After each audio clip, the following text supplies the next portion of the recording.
اللہ نے اس کے سینے میں وہ تڑپتی ہوئی ممتا رکھی، وہ محبتوں کے امڑتے ہوئے جذبات رکھے۔ میں کہا کرتا ہوں آج کوئی شے ڈھونڈنے نکلو تو شاید ہی کوئی چیز خالص ملے، لیکن ماں کا پیار آج بھی خالص ہے، ماں کا پیار آج بھی کھرا اور سچا ہے۔ اس کے سینے میں مالک نے محبت ہی اتنی رکھ دی ہے کہ جس کو دنیا کے کسی ترازو پہ تولا نہیں جا سکتا۔ وہ ایک شاعر ہوا تابش، اس نے ماں کی محبت کو چند لفظوں میں بیان کیا۔ وہ کہتا ہے مدت ہوئی میری ماں نہیں سوئی تابش، مدت ہوئی میری ماں نہیں سوئی تابش، میں نے ایک بار کہا تھا مجھے رات کو ڈر لگتا ہے۔ کہا بچپن میں میرے منہ سے نکلا تھا امی مجھے رات کو ڈر لگتا ہے، میں اب بوڑھا بھی ہو گیا ہوں، میری ماں اسی خیال میں رہتی ہے کہ میرے بیٹے کو کہیں ڈر نہ لگ رہا ہو۔ یہ ماں کی محبت ہے، یہ ماں کا پیار ہے۔ ماں کا نعم البدل کیا، ماں کا تو بدل بھی موجود نہیں ہے۔ علامہ اقبال کی جب والدہ انتقال کر گئی تھی تو ان دنوں کے اندر وہ دیار غیر میں تھے، تو انہوں نے ایک طویل مرثیہ لکھا جو آج بھی کلیات اقبال کی زینت ہے۔ اس کا عنوان ہے والدہ مرحومہ کی یاد میں۔ اس میں کہتے ہیں آہ وطن میں ہوگا اب کس کو میرا انتظار، کون میرا خط نہ آنے سے رہے گا بے قرار، آرزو لے کر تیری خاک مرکت پہ آؤں گا، اب دعائے نیم شب میں کس کو میں یاد آؤں گا، کون پچھلے پہر اٹھ کے دعا کرے گا۔ استاد سے بھی تو کہنا پڑتا ہے نا حضور دعاؤں میں یاد رکھنا، شیخ سے بھی عرض کرنا پڑتا ہے اپنی دودھ دودھ راتوں میں مجھے نہیں بھولنا، حاجی کو معتمر کو عرض کرنا پڑتا ہے سین حرم میں مسجد نبوی کی بہاروں میں مجھے یاد رکھنا ہے۔ کبھی ماں کو بھی کہنا پڑا امی دعا کرنا۔ ماں کے ہاتھ اٹھے رہتے ہیں، اور یہ بات ذہن نشین کر لیں جب ماں کے ہاتھ اٹھ جائیں تو اجابت کے سارے دروازے کھل جاتے ہیں۔ اور یہ نہیں ہے کہ ماں رابعہ بصریہ ہو تو پھر ہی دعا قبول ہوتی ہے، اپلے تھاپتی ہوئی ماں گوبر سے بھرے ہوئے ہاتھ بھی اٹھا دے، اللہ کے عرش کو جنبش دینے کے لیے وہ ہاتھ بھی کافی ہوتے ہیں۔ ماں جب بولتی ہے تو اس کے لہجے میں جبریل بولتا ہے، اور جب ماں مسکراتی ہے لگتا ہے جنت کی ساری کلیاں چٹکنے لگی ہیں۔ ماں کے لہجے میں اتنی مٹھاس ہے ساری دنیا کا شہد نچوڑ دیا جائے اتنی مٹھاس پیدا نہیں ہوتی جتنی ماں کے لہجے میں مٹھاس مالک نے رکھ دی ہے۔ وہ خورشید گیلانی نے لکھا تھا ماں کے عنوان سے، وہ کہتا ہے 5 سٹار ہوٹلوں میں کھانا کھانے میں وہ لطف نہیں ملتا جو چولہے پر بیٹھ کر ماں کے ہاتھ کی پکی ہوئی چپاتیاں کھانے میں مزہ آتا ہے۔ عالی جناب حضرت صاحب بڑے بڑے اعلیٰ القاب سننے سے وہ حضر وہ لطف نہیں ملتا جو ماں کی زبان سے اوے ببلو نکلنے سے لطف آتا ہے۔ ماں کا سینہ محبتوں کا خزینہ ہے، اور ماں کے سینے کے اندر مالک نے اتنا پیار رکھ دیا ہے کہ جس کا دنیا پر نعم البدل کیا بدل بھی نہیں ہے۔ غور کیجئے ماں کے سینے میں اتنا پیار کیوں ہے؟ اس لیے کہ اس نے بیٹے کو جنم دیا۔ میں آپ کی توجہ چاہوں گا، ماں نے بیٹے کو جنم دیا ہے، اتنا پیار ہے کہ دنیا کے کسی ترازو پہ نہیں تولا جا سکتا۔ جس نے جنم دیا ہے اس کو اتنا پیار ہے، اور جس نے خلق کیا ہے اس کو کتنا پیار ہوگا۔ جس نے جنم دیا ہے اس کو اتنی محبت ہے، جس نے تخلیق کیا ہے اس کو کتنا پیار ہوگا۔ اس لیے کہا نا یا ایھا الانسان ما غرک بربک الکریم الذی خلقک فسواک فعدلک فی ای صورت ما شاء رکبک۔ انسان اس رب کو بھول گیا ہے۔ یا ایھا الانسان ما غرک بربک الکریم، تجھے کس نے مغرور کر دیا ہے؟ دولت نے؟ وہ تو 4 دن کی کہانی ہے۔ حسن نے؟ وہ تو ڈھلتا سایہ ہے۔ جوانی میں؟ وہ تو جانے والی چیز ہے۔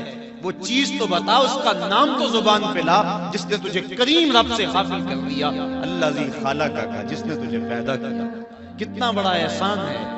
اور پھر تجھے اعضاء کو توازن دیا، تجھے چلنے کا سلیقہ دیا۔ تیری زبان میں گوشت کا لوتھڑا تھا، بولنے کا طریقہ نہیں تھا۔ اس نے تیری زبان کو بولنے کا سلیقہ سکھایا۔ آج تیرا طوطی بولتا ہے، لفظ تیری زبان اور تیرے انداز سے ادا ہوتے ہیں۔ تیرے ہاتھوں میں طاقت ہے، آج تو ہاتھیوں کو نچا لیتا ہے، شیروں کو بٹھا لیتا ہے، ستاروں پہ کمندیں تو ڈالتا ہے، مریخ پہ سفر کی تیاریاں تو کر رہا ہے، چاند کی دھرتی پہ زمین پہ تو نے قدم رکھ دیا ہے۔ انسان ذرا غور تو کر، تو تھا کیا؟ ذرا ماضی کی طرف پلٹ کر کے دیکھ، چل ماضی کو نہیں دیکھنا تو مستقبل کو ہی دیکھ لے۔ ایک وقت پھر آئے گا، پھر لاٹھی تیرے ہاتھ میں ہوگی، پھر لاٹھی بھی جواب دے جائے گی، پھر چارپائی پہ لگ جائے گا، جسم کی پوری قوت صرف کر کے ایک گلاس پانی کا مانگے گا، اور اس وقت تو زندگی سے تنگ آ جائے گا، گھر والے بھی تنگ آ جائیں گے. اب ہم تمہیں اگر موت نہ دیتے بتا تو کیا کرتا؟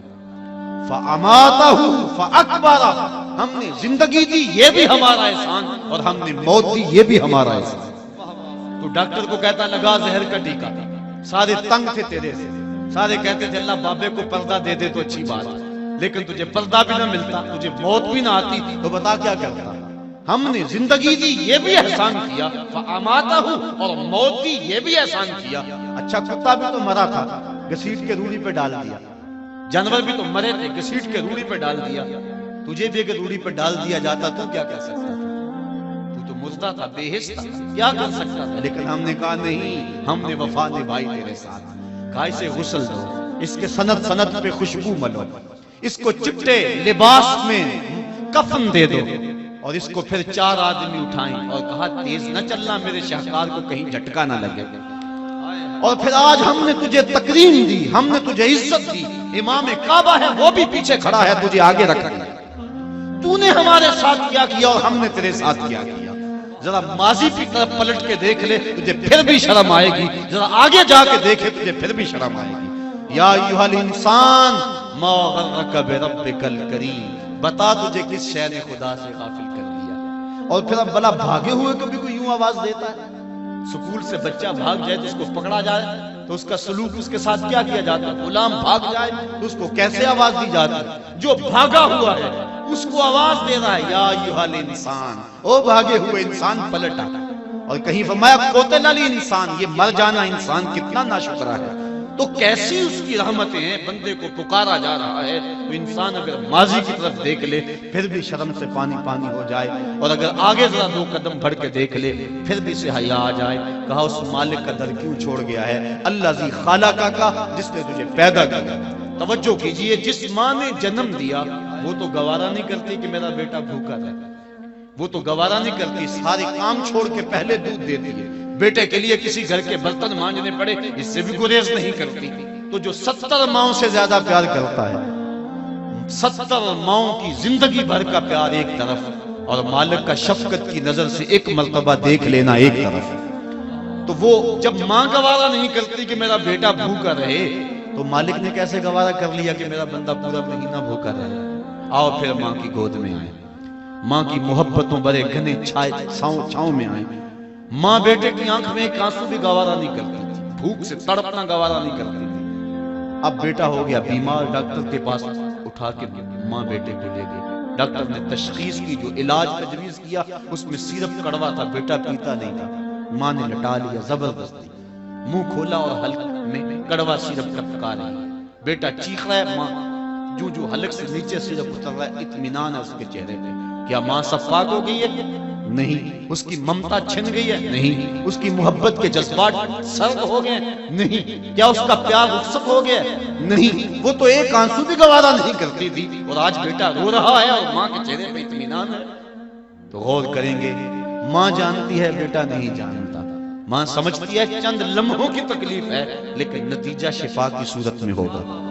اس لیے مالک بھی نہیں چاہتا کہ میرا بندہ بھوکا رہے، لیکن اس کے باوجود کیوں چاہ لیا؟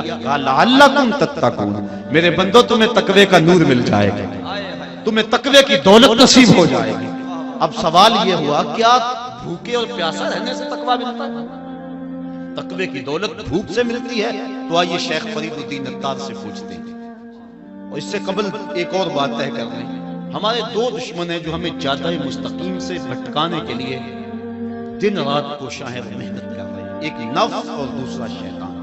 اب نفس بڑا دشمن ہے یا شیطان بڑا دشمن ہے؟ تو شیطان تو انسانوں کو گمراہ کرتا ہے. جب شیطان خود گمراہ ہوا اس کو کس نے گمراہ کیا؟ اس وقت تو کوئی دوسرا شیطان نہیں تھا، وہ نفس تھا جو شیطان کو بھی لے ڈوبا. آنا خیر منہ، جس نے اندر سے سر اٹھایا، اور شیطان کو شیطان بنانے والا نفس ہے. ہمارے 2 دشمن ہیں، ایک نفس اور دوسرا شیطان. اکیلی اور ناتواں جان 2 دشمنوں کے نرغے میں. لیکن اذا جاء رمضان سلسلۃ الشیاطین، جب ماہ صیام آیا شیاطین جکڑ دیے گئے. 2 دشمن تھے، ایک دشمن باندھ دیا گیا. یہ جو مسجدوں کو پھاٹک کھل گئے اور قرآن کی تلاوت ہونے لگی، یہ شیطان کے بند جانے کی وجہ سے. اور پھر بھی گناہ ہو رہے ہیں، یہ نفس کے موجود رہنے کی وجہ سے. دو دشمن تھے، ایک بند گیا، دوسرا دشمن موجود ہے۔ اب یہ نفس، اس کو کس طرح رام کیا جائے گا؟ چونکہ اگر نفس قابو میں آ گیا تو شیطان کچھ نہیں کرے۔